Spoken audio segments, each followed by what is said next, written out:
Come again with Sarah and Ben. Sit down, have a coffee, and enjoy the show.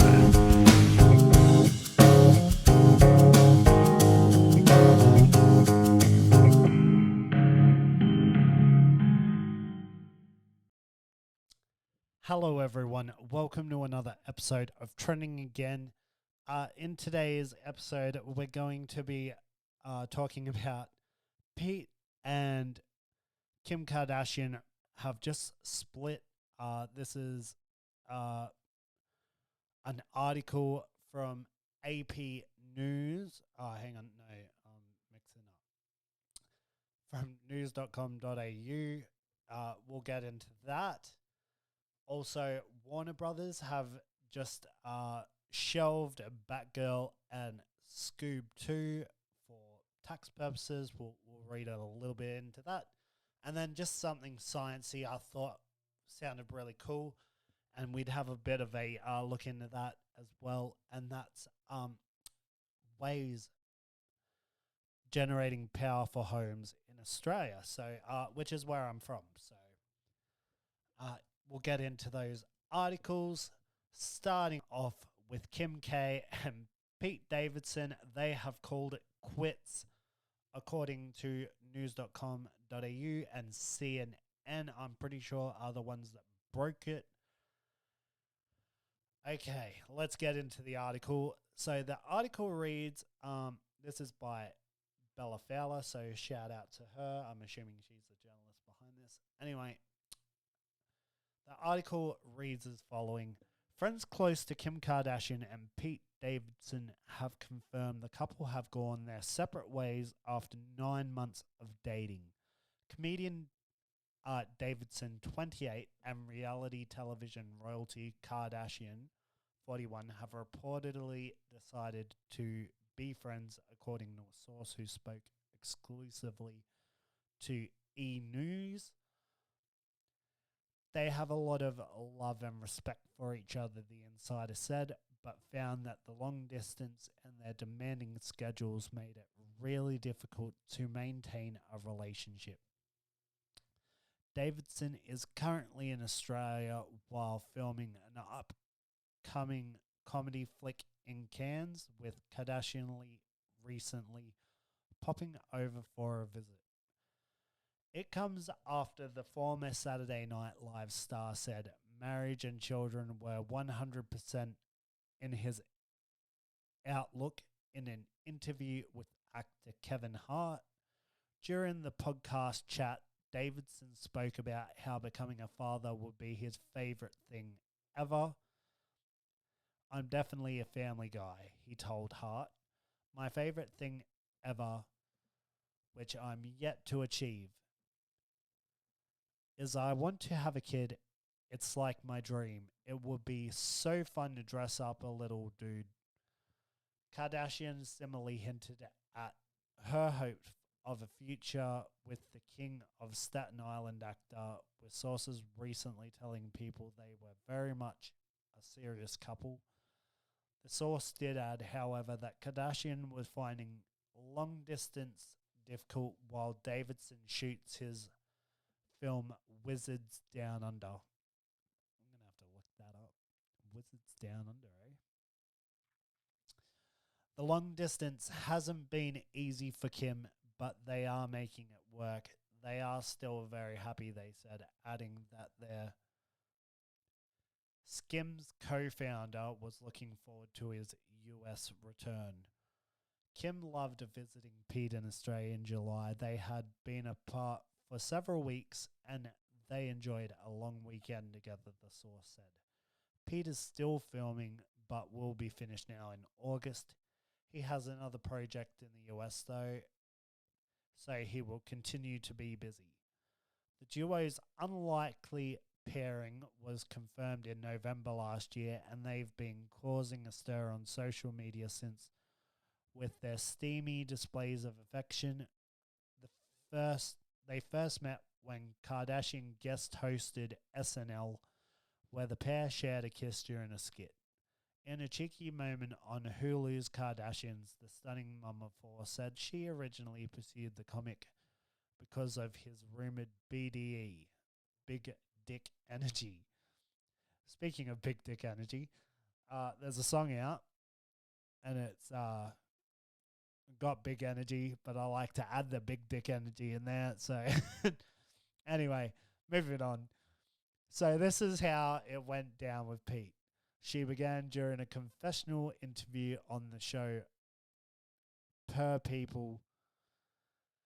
I did SNL, and when we kissed in a scene, it was just a vibe. And I was like, oh, shit. Maybe I just need to try something different. A few days later, I called the producer at SNL and was like, hey, do you have Pete's number? And they were like, yeah, she said. I text him. I wasn't even thinking like, oh my God, I'm going to be in a relationship with him. I was just thinking, heard about his BDE, need to get out there. I need to jumpstart my Kardashian. I was just basically DTF, down to fuck. Over the course of their relationship, the pair made headlines when Kardashian's ex-husband Kanye West made several public threats against Davidson, resulting in a lengthy text message exchange between the two men in which Davidson urged the rapper to grow the fuck up. Kardashian and West have 4 children together, who Davidson met in April this year. The comedian raised eyebrows in May when he was seen sporting a new tattoo, which fans were convinced was a reference to Kardashian and West's children. The ink on his neck appears to read KNSCP, the initials of North 8, Saint 6, Chicago 4, and Psalm 2. Okay, and that's the end of that article. Pete has quite the dating history as well, so we could totally go through some of his exes. Some of the big ones being obviously Ariana Grande and Kate Beckinsale. So he it's going to be really interesting to see where he goes from here, if all this is actually true about them splitting. So we'll have to see where things go from there. But I'm kind of interested to see who he ends up with next, because he has quite the dating history.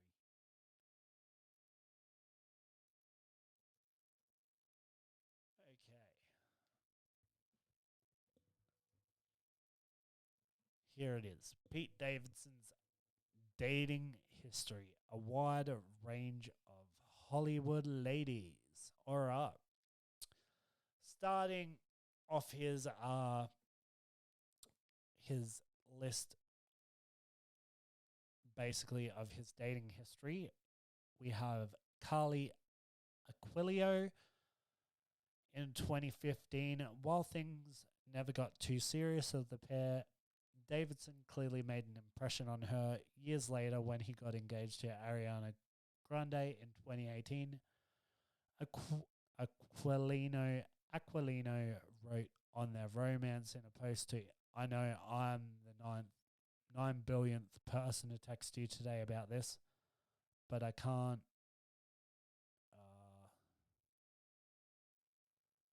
And then it kind of ends there. Okay, according to US Weekly. Davidson found himself in his first long-term relationship with comedian Larry David's daughter, Cassie David. The couple began dating in May 2016, and things quickly got serious. 2 years later, in May 2018, Davidson confirmed they had officially broken up.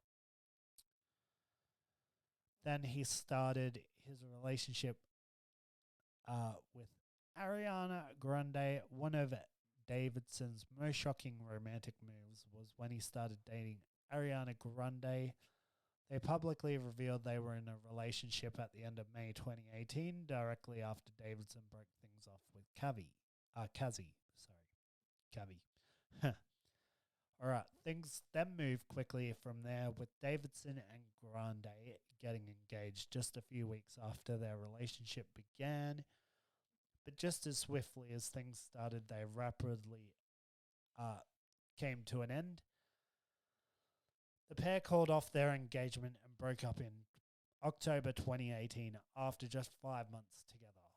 Davidson moved on from their relationship by covering up his neck tattoo, originally inspired by the Position singer. Davidson wasted no time rebounding from his failed engagement to Grande by moving on with Kate Beckinsale.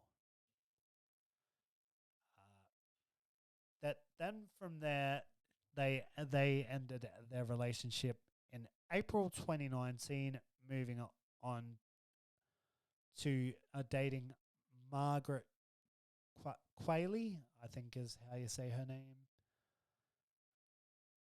And she was in a film called Suburg, which screened at the Venice Film Festival. They ended their relationship in October. Actress Andie MacDowell, who is Qualley's mother, said in September that her daughter had a nice relationship.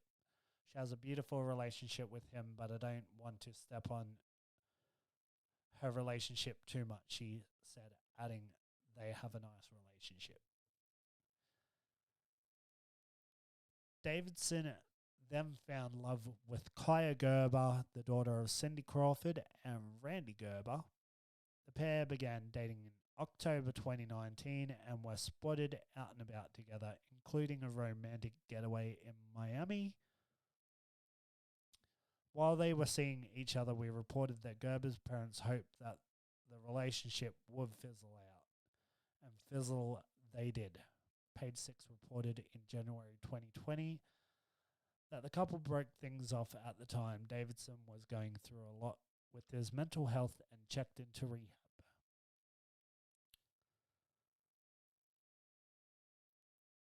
All right. After that, he then dated Olivia O'Brien. Claims she and Davidson dated in October 2020 prior to his relationship with Phoebe Dynevor. However, he denied they were ever together. The singer alleged on the BFF's podcast in June 2022 that she and the comic had a secret short-lived fling. I wouldn't necessarily class that as a relationship, but that's just me. One of Davidson's latest leading ladies was Bridgerton actress Phoebe Dynevor. Rumor of their romance began swirling in March 2021 when Davidson flew from New York to the UK to spend time with her. An insider confirmed at the time that they were spending time together. Then in April, Page 6 learned that her and Davidson's relationship was not too serious. So they were just effing around. Anyway, that all came to an end in August of 2021. For him to then end up with his current partner, or ex-partner now, I guess, Kim K. In October 2021, not long after they kissed during an SNL skit. So they were getting very close to their 1 year. Yeah. Oh, well, what a shame. But it's going to be interesting to see who he ends up with next. And same goes for Kim K, I guess. So, yeah. The reason they kind of broke up, I think I did say it in the article earlier, was due to their schedules and just it being hard through distance, which is a lot of reasons. The Hollywood couples break up. So that's a pretty common one, I would say. Anyway, on to Warner Bros., who have just had a buyout from Discovery. So they have just merged, and they've found in a contract or something that they have the small window to write off whatever they want for tax purposes. So they have decided to shelve Batgirl, which was reportedly like $90 million, starring Leslie Grace. It also had Michael Keaton returning as Batman, J.K. Simmons, and Brendan Fraser. So Brendan Fraser was playing the villain in this. I can't remember the villain's name, but anyway. And I'm assuming J.K. Simmons was reprising his role as Commissioner Gordon. So that would have been pretty interesting to see how that film turned out. I think there's a lot of like the people that are kind of against kind of the woke movies are kind of happy about this, but it would have been at the same time interesting to see and how it turned out. There's a lot of rumors around the film and why it was shelved, like being that they had done some test screenings and the film was not like good at all. So, and David Zadslav, I think is how you say his name, basically came out at a conference recently as well and said they are not going to release anything unless they think it's ready. So, and good.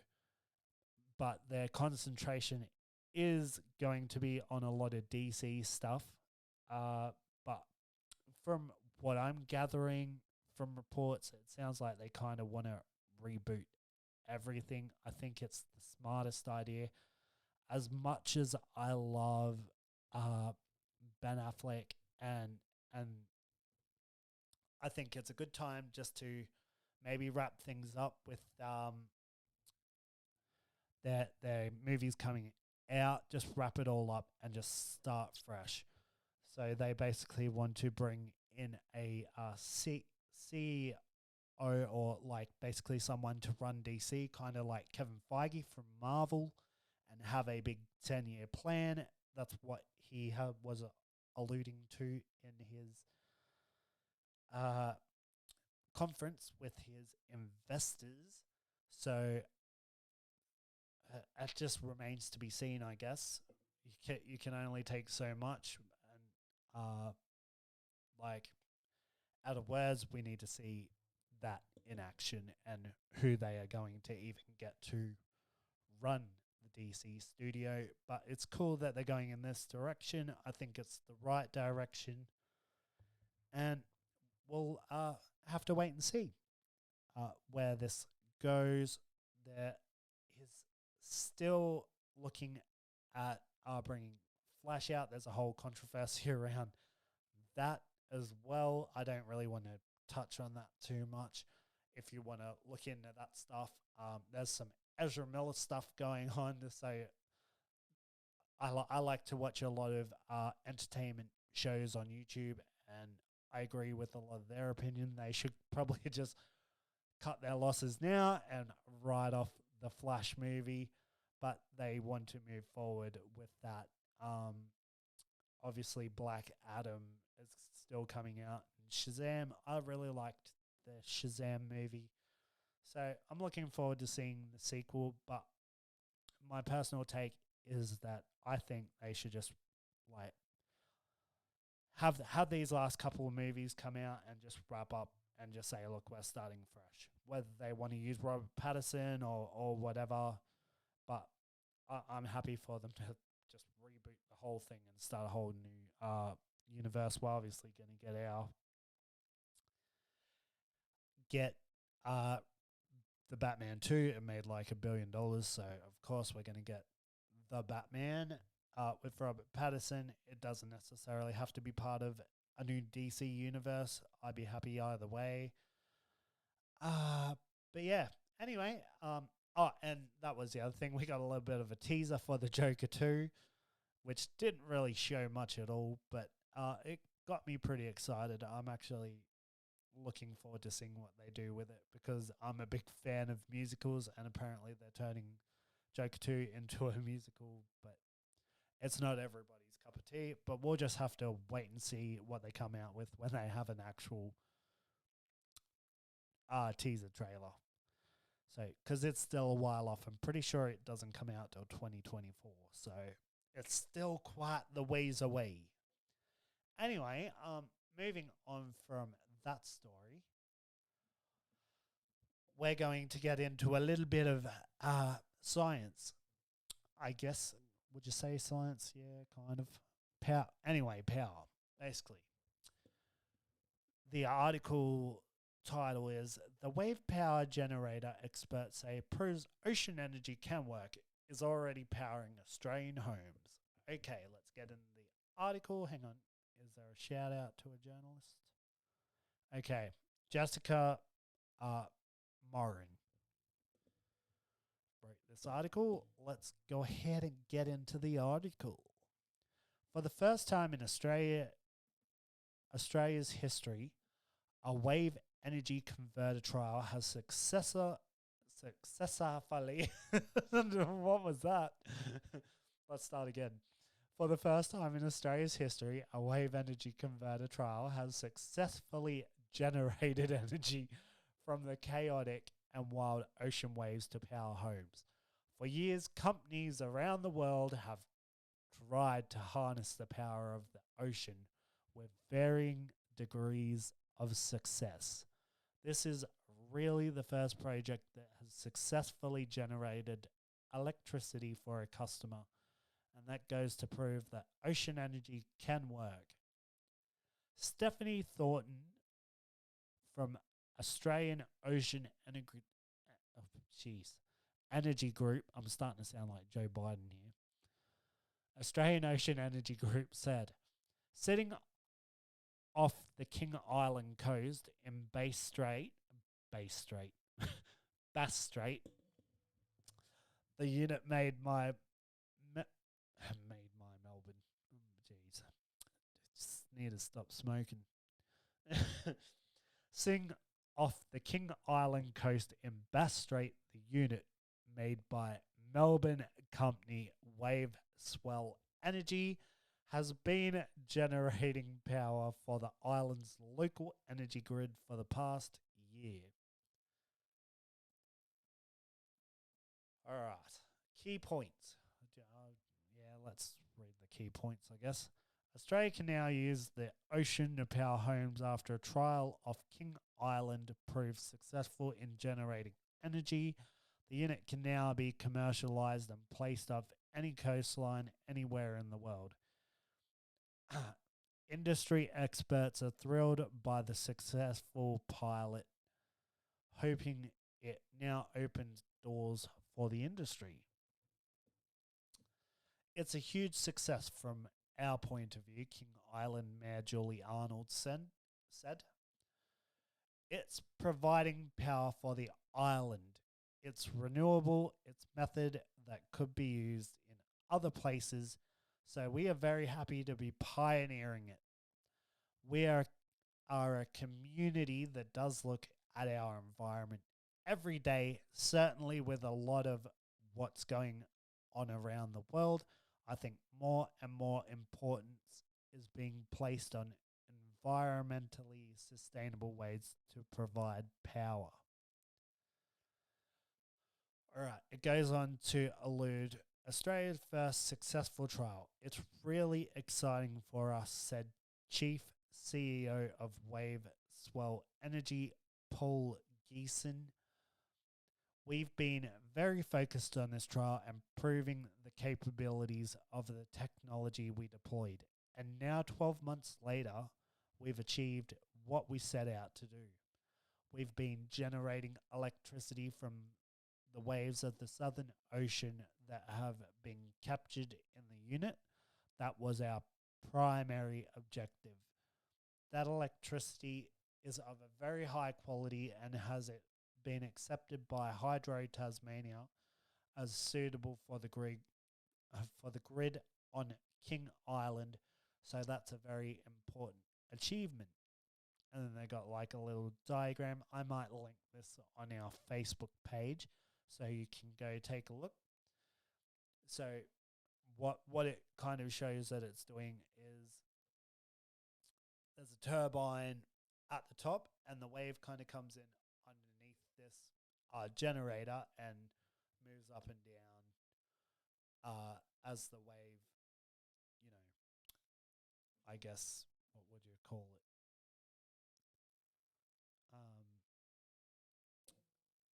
As the wave goes up and then down. Yeah. What can I say? Pro scientist right here. The company said under the right wave conditions, the UniWave 200 can make enough energy for 200 homes. Oh, well, there you go. The UniWave 200. I wonder if that's how it got that name, because it can only power, but because it powers 200 homes. Anyway, the conversion rates that we've been able to achieve in terms of the amount of electricity we are able to extract from the wave energy that comes into the unit is very high, Mr. Geeson said. On average, we've been able to achieve conversion rates of 48%. So 48% of the energy that comes in the wave is then exported onto the grid on King Island. That rate is very encouraging and in fact is higher than other renewable energy technologies. Wow, that's pretty incredible. Why did it work while others have failed? The team behind it said its success all came down to the unique design. The $12 million unit was constructed in Launceston and extensively tested at the Australian Maritime College. It was towed across last year to King Island and placed in the rough waves off Grassy Harbour. Since then, the team have been tested in a range of harsh weather conditions. We have now operated the unit and it has survived the last 12 months in the very harsh conditions of Bass Strait, and we've achieved the objectives we set out to achieve, Mr. Geeson said. Now we find ourselves in a position where we've proven the technology, and the next stage is now to move forward and commercialize the technology and see it become mainstream as part of the mix of global mix of renewable energies. The 200 kilowatt wave energy converter has no moving parts in the water and uses an oscillating water column design, which especially mimics a natural blowhole. Waves go in, rise and fall, and move air up into the turbine, which then converts into power. It sits on the seabed and has an opening on the side to allow the movement of the waves in and out of the chamber. The company said there was a trial in Scotland that was having success too, that was mainly using tidal energy and did not have the blowhole design. Seeing is believing. As defined by the Australian Renewable Energy Agency, wave energy is generated by converting the energy within ocean waves into electricity.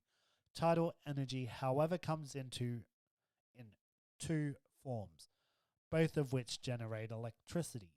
Tidal range technologies harvest the potential energy created by the height difference between high and low tides. The tidal stream technologies capture the kinetic energy of currents flowing in and out of tidal areas, such as seashores. We have something to showcase that works, and now we can build on that and build that customer demand we are looking for, said Stephanie Thornton from the Australian Energy Group. What's really exciting for me is that seeing it's believing, and up until now, though there's been a lot of innovation, a lot of the technology has not been very visible. So with this success, where it goes from here is now to see many more prototypes and demonstrations projects in the water and really being able to showcase the benefits of ocean energy. Using the ocean for energy as a concept, many companies have tried to harness. In 2010, a large wave sunk a wave energy generator off the New South Wales coast, and in 2014 in South Australia, a unit was being towed into position when one of the flotation devices ruptured and it sank. Since then, there have been other units trialled and funding committed for research. Can more units now be made? A larger unit can be made that generates 5 times the amount of energy and could be placed off any coastline anywhere in the world. Wave Swell said it was open to working with interested companies who would provide the funding and resources to build future units. In terms of the commercial scale up, it will most likely be a bigger unit and also have a bigger engine, so at least 5 times bigger, Mr. Geeson said. So for us, it means finding those parties, and we will work with them, bringing our knowledge and know-how to help them. The units can also be integrated into being part of breakwater or seawall in the ocean of Pacific Island nations, for example, to help combat rising sea levels and coastal erosion. There are sovereign governments in those islands that are very concerned to ensure that they are building resilient infrastructure. So that's also presenting as a very considerable opportunity for us, he said. There's also interest out of Europe, in the United States and India, so we need to identify which projects are the next step for the technology. We would hope that maybe seeing it work here on a pilot basis might give them some hope, Miss Arnold said. An ocean of possibilities ahead. Waveswell said it would love to see another unit operating off the Australian coastline, given we are an emerging technology. The very obvious market for us to pursue is the Australian market, Mr. Geeson said. The Australian oceans have some of the best waves in the world, and waves that are well located to grid access and to electricity demand. Many of us live on the coastline, but Mr. Geeson said more support for the industry was needed. Solar and wind have received substantial government support. Wave is now in that position. It needs policy support and funding that's vital for industry taking its next steps, he said. Experts in the field have said the stigma around wave energy converters failing also needed to change for the sector to move forward. Every technology in the world has had failures, but that's really part of experimenting and learning from it and reinventing and growing. So that's the challenge, Ms. Arnold said. In our industry, people remember the ones that didn't work and think, oh, well, that's ocean energy, so it can't possibly be successful, when in fact that's not true, and this unit has proven that. It's exciting. I hope demand for ocean energy grows from here. So that's pretty exciting. I thought this was actually interesting. I seen one of my friends share it on their Instagram, and I was like, oh, that'd be pretty cool to cover. So I hope you guys found all these topics as interesting as I have. I hope you guys enjoyed this episode. Hopefully you're not missing Sarah too much. I'm sure she'll be back when she's ready. And I just really wanted to put out a brand new episode for you. Trending Again is not dead. It's still around. We'll be back with Sarah, I'm sure, eventually when, like I say, she is ready to start recording again. Anyway, let me know your thoughts on Facebook. Make sure you review and rate our show. It would be really helpful for other people to find our show and episodes and help us grow. And I'll see y'all in the next episode of Trending Again. And until then, bye-bye.